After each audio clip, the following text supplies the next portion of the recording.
Visit Tudor Place through April 21st to experience ancestral spaces, people of African descent at Tudor Place. Curated in collaboration with the descendant community, this multifaceted tour gives voice to the enslaved and free people who lived and worked here, and recognizes the site was supported by the forced labor of generations of Black laborers. Tours Tuesday through Sunday. Advance registration recommended, but not required, at tudorplace.org.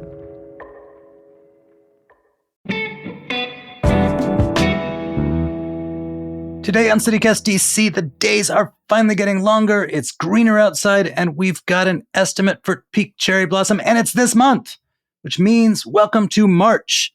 I'm here with my colleagues Julia Karen and Kayla Cote-Stemmerman to talk through some event and activity recommendations to take advantage of the month.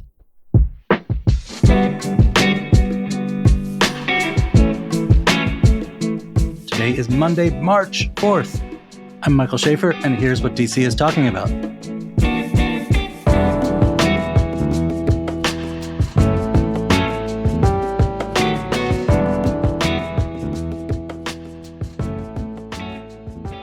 Hey, Julia and Kayla.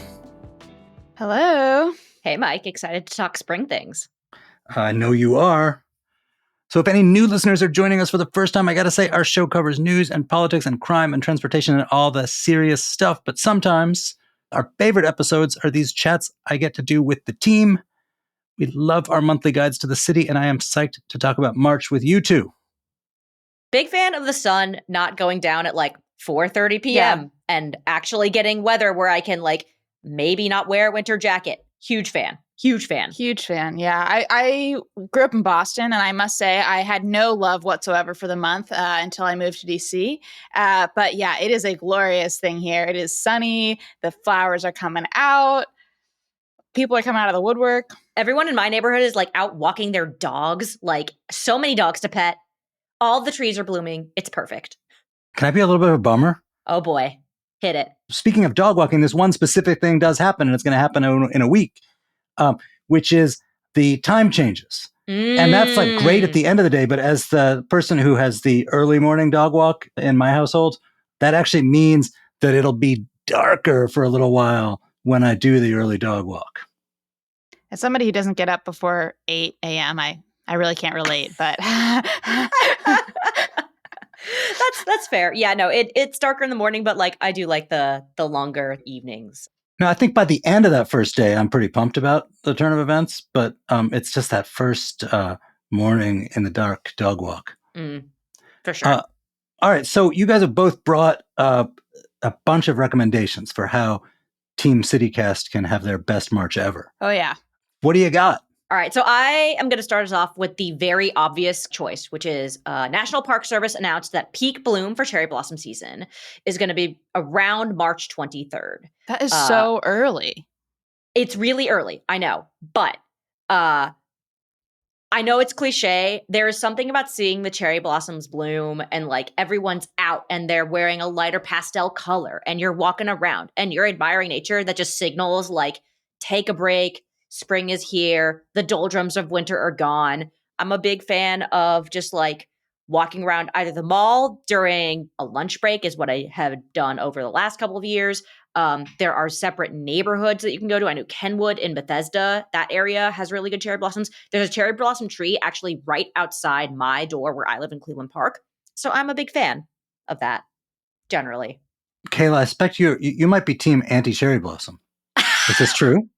You know, I'm definitely not anti-cherry blossom, but I will say I no longer go fight the crowds to see them. I no longer go to the Tidal Basin. I think the only exception to that is I do love going really early in the morning. If you go at sunrise and the only people there are like a couple of photographers with like these huge macro lenses, you know, like if you're hanging out with those guys and there's not any tourists around, that's really the time to go. Whether or not I get up early enough this year to make that happen, it's to be determined. But I think you've already suggested that the answer is no. The answer might be no, yeah. But Mike, I feel like this solves your problem of having to wake up early and walk the dog, and you can just go see the cherry blossoms without being bothered to anyone else. What's happened to me a couple times, and I always feel like such a sucker, is I'll be like going someplace. Like from my house, if I'm going to like Southwest or the Hill on the south side, my route would go right across the mall. And I'll be doing that unaware of the cherry blossoms, thinking like, oh, that's just for tourists and stuff.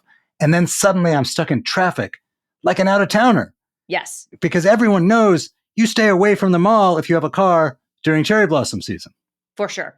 So that is true. I think what appeals to me about like cherry blossoms happen every year, even if you can't see them during peak bloom, what I try to do is see them either before peak bloom or kind of after peak bloom. So like that bracket period where there's not as many tourists, maybe it's a little colder out.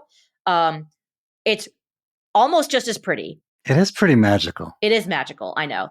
So Kayla, what do you got for the late risers? Yeah, so for those of us who get up after the break of dawn, I think one of the things I'm most excited about this month is actually the DC Environmental Film Festival. It happens every year. I've gone to it the last several years, and it's happening from March 21st to March 30th, and it happens all over the city in different venues, at different theaters, in some of the Smithsonian's, and they have dozens of films. I think it's also the largest green film festival in the world.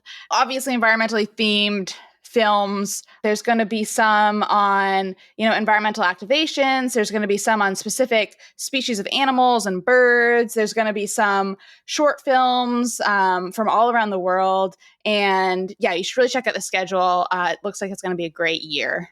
Is there anything particular showing this year that you are going to get tickets for early? And by the way, how do I get tickets? Yeah, so you can get tickets just on their website, dceff.org. I think the one I'm most excited about is probably the one on Antarctica, just because my parents used to work in Antarctica, and I always have like this weird fascination about it. Wait, what? Fun fact. My parents used to work in Foggy Bottom. Foggy Bottom, Antarctica, they're the same, right? Yeah, it's basically the same.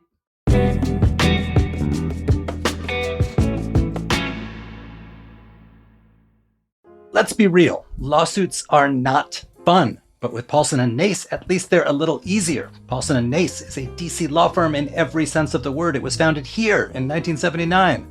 The two partners, Chris and Matt Nace, were both born here and are local leaders who care deeply about the DC community.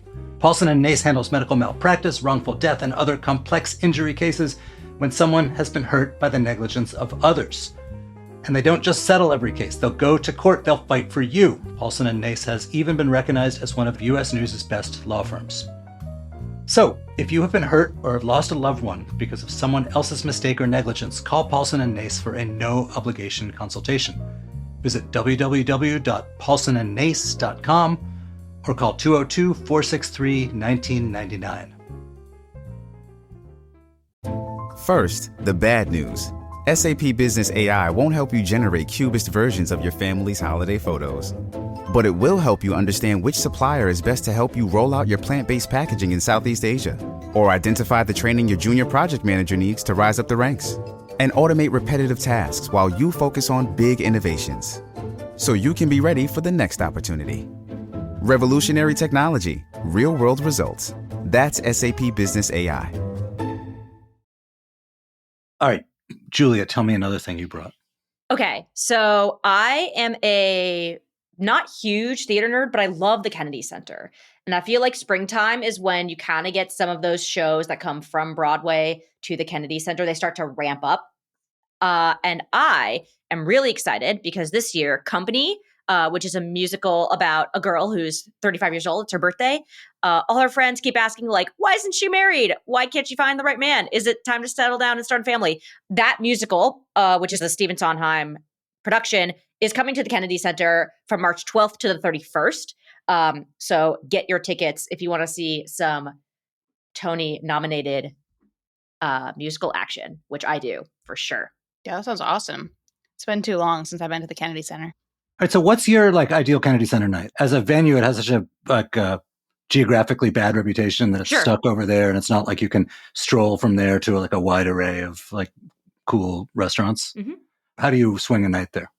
So the way that I typically do that is every year for my birthday, my uncle treats me to a night at the Kennedy Center. So we go, we have a drink on the rooftop, so you get this huge panoramic view of the river. And during the springtime, when everything is starting to bloom, it's really pretty, a lot more quiet than it typically would be because little less traffic. The river looks super pretty then. And then we actually get dinner at the Kennedy Center. Their restaurant, I find, is surprisingly underrated because there's not a lot of stuff to eat around there. Like you could eat at the Watergate Hotel, but I'm not a huge fan of their food. I find the Kennedy Center food is actually really, really good. It's an excuse to get kind of like glitzed up, a little glammed up. You know, I wear like a cute dress or I wear like a nice little jumpsuit. But it's a night to kind of like treat yourself and feel fancy and like have kind of a special night. You can order something over at the Reach, the new part over there with the Yes. geometrically shaped buildings, and sit at a picnic table, and it's kind of a nice spot, at least if the weather's nice. Yes, exactly. They also do like concert series stuff if that's not your thing. But yeah, I find springtime and March is when stuff starts to really ramp up for programming. All right. My second pick is Nowruz Market at the Brooklyn Arts Walk. Nowruz is the Persian celebration of the New Year, but it also sort of aligns with springtime, and it's sort of a festival of life, a festival of spring. And we're having sort of a giant party at the Brooklyn Arts Walk this year, which will have music and dancing and lots of delicious Persian food and book signings, all sorts of things, all along the Brooklyn Arts Walk. I could be convinced. If there's Persian food, I'm game. Is there Persian food? How much can I eat? How much can I put in my body? I think some of those questions are going to be dependent on your body personally. Fair enough. One of the events I'm really excited about is Rose Previtt, who is the chef behind Maidan and Compass Rose, is going to be doing like an author signing of her new cookbook and chat. But have you guys ever been to the Brooklyn Arts Walk in general? Yeah. Nope. You should go. Yeah, it's really cool. Even I if know. you don't go for this specific event, I really recommend going. There's some great local artists there that have their sort of permanent studios. And it's just a really fun place to walk around and get a little bit of DC culture. Yeah, sure. Yeah, sure. All right, Julia, you're champing at the bit to share your last idea. What do you got? So I was chomping at the bit for Persian food, but I'm also chomping at the bit for Hamantashen because this year, Purim is from March 23rd to the 24th. And 6th and I, the historic synagogue downtown, which I think a lot of you might know is a place where they have like book talks. Sometimes they have concerts. I go to a lot of cookbook talks there, which I think is pretty cool. They are hosting a Saturday Night Believer Purim disco, which is March 23rd. Tickets are $20, although if you have a lack of funds, you can contact their Jewish Life associate, Molly, and see if you can get in for cheaper. Dress in those sweet, sweet bell bottoms. Is it an actual dance, or is it Yes. a Purim ceremony where people wear disco attire? So it's mostly a dance party. This particular event does not include a full Megillah reading. I'm sure Six and I has those if you want those and you are feeling a lot more spiritual. But if you just want to get down, get a little funky, get a grogger or a noisemaker, and nosh on some Hamantashen, head to Six and I. If you don't want that, you can also get Hamantashen around the city. I know Bread First does Hamantashen for Purim. Call Your Mother does. So grab some and like go for a stroll. Julia, what is Hamantashen? Basically, it's like a almost pyramid-y shaped pastry, and it's got a jam or sometimes sesame seed kind of filling. At my old college, they had a Hamantashen and latke debate to debate which Jewish food was better. I am team latke, but I do love a Hamantashen. Kayla, you are our newsletter ace. Bring it home. What else you got? Yeah, I think my last one is a classic that you really can't go wrong with, and that is drinking outside on a patio. I feel like no matter what your taste of activity, I think that everybody can enjoy hanging out outside in the sun in the spring on a patio. I think DC absolutely excels in their rooftops, in their courtyards, in their streeteries. That you can just take a break and enjoy the weather. We actually recently did an episode on underrated bars in DC. So one suggestion of a place to go would be the Trustees Rooftop, which is by the Potomac Ave Metro. It's like very neighborhoody kind of dive bar. It's a weird space. They have like a school bus in the upstairs. I don't know how it got there, but they also have a rooftop, which is it's just great. It's chill. Recommend it.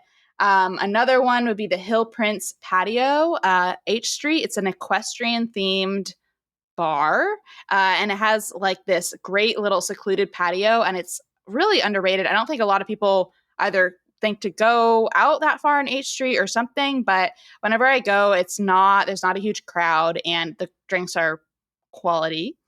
And then my last suggestion that's, underrated was the Sun Cinema Streetery. Sun Cinema is a sort of indie cinema in Mount Pleasant, but it's also just a bar, and you can go to the bar even if you're not seeing a movie, and they have this really nice like streetery with plants and these like fairy lights, and it's very hip, it's very cute. That's where I'll be anyway. Yeah, no, I will join you for a drink at any of those places. I'm a big fan of drinking on a patio. And as you said, we do excel at that in this city. If there's one thing we can do well. All right, so to summarize, you guys are looking at cherry blossoms, going to the Environmental Film Festival, seeing Company at the Kennedy Center with Julia's uncle, celebrating the Persian New Year, Nowruz, with an art festival in Brookland, celebrating Purim with a disco and or the purchase of Hamantashen around town, and naturally drinking. Naturally. On patios. Yes. I suspect if it was up to me, I haven't been to Brookland at all in a while, but I think that arts festival seems really cool. I'd love to go to that. Woo, woo. Okay. Yeah, no, I think Kayla's persuaded me. I'm down for Nowruz, and I've never been to the Brookland Arts Walk. I'm down for all of it. Yeah, you've convinced me. I'm really excited. Yeah, it's really fun. All right, well, I will see you guys there.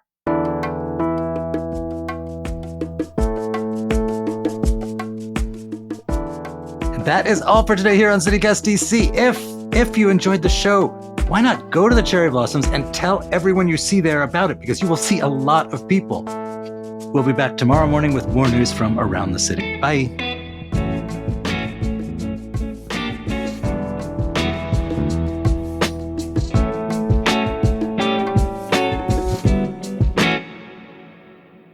Please invite your uncle too.